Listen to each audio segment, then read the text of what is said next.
এনে সমাগম, এনে আয়োজন আগে নোহোৱা, আগে নেদেখা।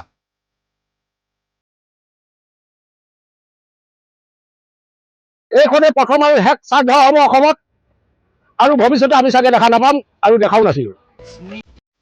দিছপুৰৰ পৰা বহু যোজন দূৰৈৰ টুপচিঙা আজি লক্ষজনৰ গন্তব্যস্থান। মাঘৰ মেজি জ্বলি উঠাৰ পৰতে জ্বলি উঠিছিল এখন চিতা।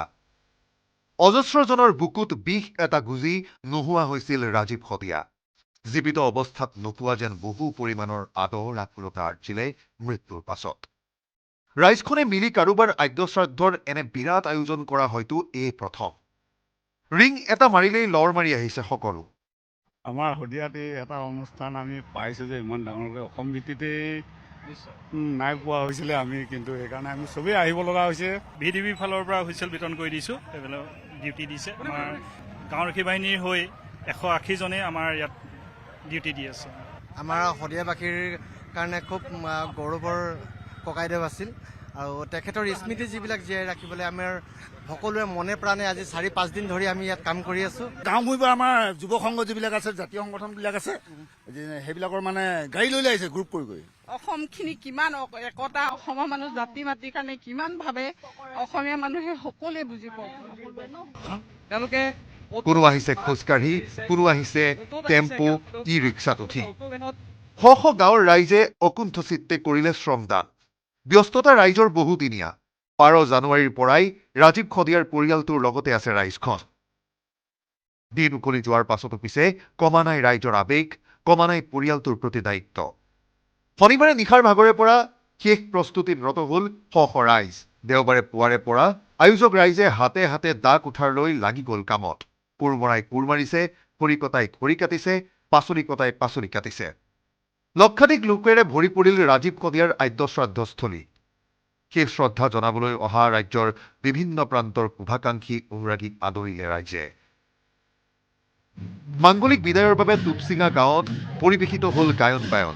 প্ৰায় 24 জোৰা গায়ন বায়নে গমগমাই তুলিলে ৰাজীৱ শদিয়াৰ আদ্যশ্ৰাদ্ধ।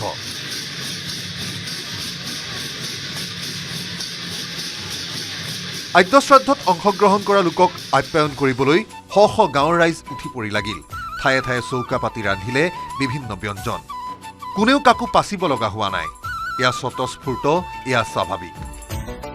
ৰাজহুৱা আদ্যশ্ৰাদ্ধত কাম কৰিম বুলি আহিছে বহুজন। শদিয়াৰ টুপচিঙাত চলা এই আয়োজনত চামিল ধেমাজি আৰু ডিব্ৰুগড়ৰো বিভিন্ন গাঁৱৰ ৰাইজ। শদিয়াৰ ৰাইজৰ সমানে সমানে কামে কাজে যোগ দিলে সকলোৱে। একেবাৰে নিজৰ মন প্ৰাণ ভাল পায় তেখেতক আমি শ্ৰদ্ধা কৰি আজি এইটো আয়োজন কৰা হৈছে। প্ৰত্যেকৰ নিজৰ দায়িত্ব পালন কৰি খোৱা বোৱা ব্যৱস্থা কৰি আছো। আজি অসমৰ বিভিন্ন প্ৰান্তৰ পৰা ৰাইজ হৈ পেলাই উপস্থিত হৈছে। অৰ্থাৎ আজি এই শদিয়া টুপচিঙা এই পথাৰ আজি জাতীয়তাবাদৰ এটা ধাৰালৈ ৰূপান্তৰিত হ'ল। বহুতৰ নজৰত নহা ৰাজীৱ শদিয়াক কেন্দ্ৰ কৰিয়েই অলেখ ৰাইজৰ সমাগম। দিছপুৰৰ পৰা দূৰৈৰ শদিয়া যেন ৰাজীৱ শদিয়াৰ যোগেদিয়েই ওচৰ চাপি আহিল বহুখিনি। ময়ো ডিব্ৰুগড় কুটুহাৰ বুলি ঠাইডোখৰ পৰা আহিছোঁ, কিন্তু আমি অত্যন্ত সুখী, শদিয়া ৰাইজৰ আপ্যায়নত অত্যন্ত সুখী, আৰু ভৱিষ্যতে এই শদিয়াৰ অঞ্চলটো আমি উত্তৰ কামনা কৰিছোঁ। মানে ইমান লাখ লাখ মানুহ, খুব ভাল লাগিছে। তেওঁৰ প্ৰতি যিটো মৰম, আচলতে গণশিল্পী বুলি ক'লে ৰাতিপুৱাই 5:30 ওলাই আহিছোঁ ঘৰৰ পৰা, কিয়নো বুকুৰ আমঠু ৰাজীৱ ভাইটিয়ে হয়। তাক চিনি পাইছিলোঁ, সৰু থাকোঁতেই চিনি পাইছিলোঁ, সেয়েহে আহিছোঁ আমি। ৰাইজৰ মাজত থকা ৰাজীৱ শদিয়াৰ পত্নীও যেন সাহসী হৈ উঠিছে আগতকৈও। প্ৰিয়তম পুৰুষৰ বাবে ইমান সমাগমে যেন সাহসী কৰি তুলিলে তেওঁ। এই সমাগম, এই আয়োজনে বহু কথাই কৈ গ'ল। জাতিটোক গানেৰে জোকাৰি যোৱা, শদিয়াক ওচৰ চপাই নিজে দূৰলৈ যোৱা ৰাজীৱ শদিয়াক ৰাইজেই দিলে শ্ৰেষ্ঠতম মৰ্যাদা। মৃত্যুৰ পাছতো এজন মানুহে যিটো ৰূপত সমাদৰ লাভ কৰিলে, সেইফালৰ পৰা কিন্তু নিজকে আমি অশেষ ধন্য মানিছোঁ। অসমৰ ৰাইজে জাতীয়তাবাদৰ পক্ষত যি থিয় দিছে, আৰু ভাবোঁ যে এই কামটো আগলৈও কৰি থাকক। প্ৰতিজন যি গণশিল্পী আছে সকলোকে তেওঁলোকে এনেদৰে আদৰ কৰক।